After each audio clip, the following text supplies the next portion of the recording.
First, power it up. Next, release the safety lock at both ends.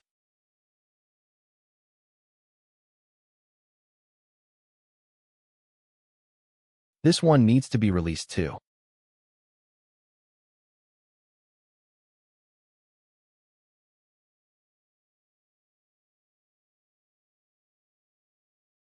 Once released, I'll use this magnet here.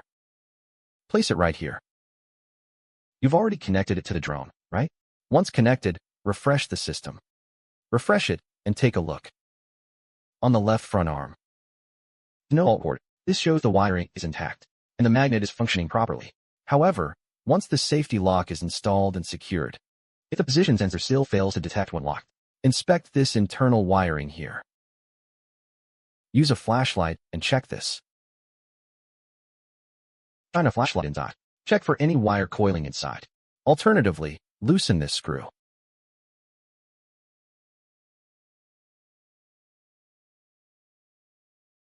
To release it completely,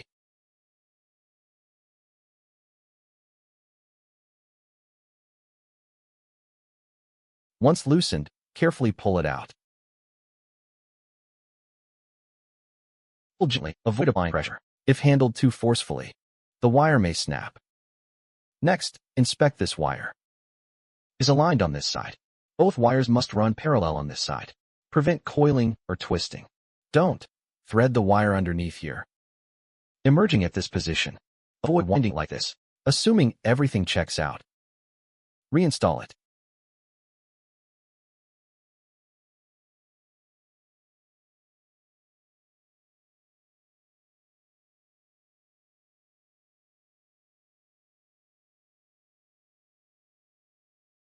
This completes step 1 of the standard operating procedure. Initial ball testing. Check the sensor at this location. Verify if the sensor detects properly. If detection is successful, that means the wiring is functioning correctly. If detection fails, then let's swap out this cable.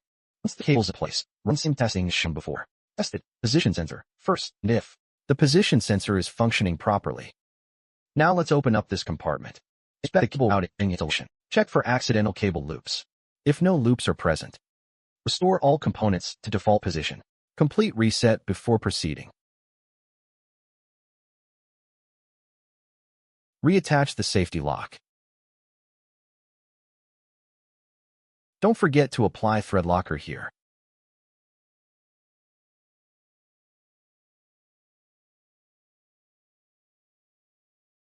After installing, unfold the arm and secure it.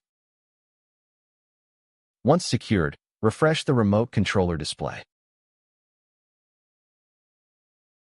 Verify if the left front arm shows any faults. If the fault persists, pry the magnet from this location. That is the step 3 in the standard operating procedure.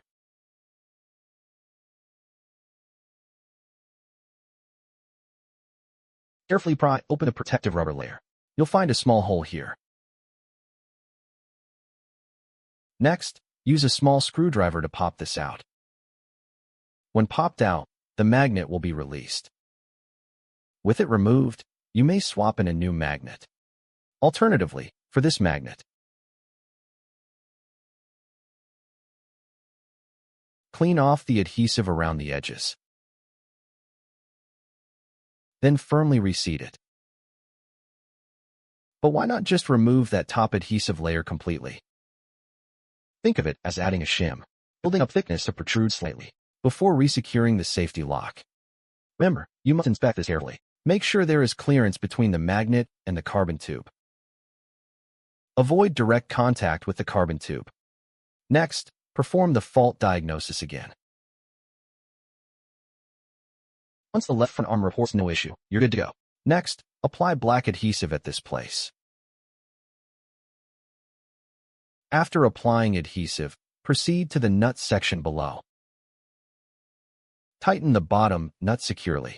Use thread locker before final tightening. Finally, take a final look at remote. If no error reported, great, we're all set.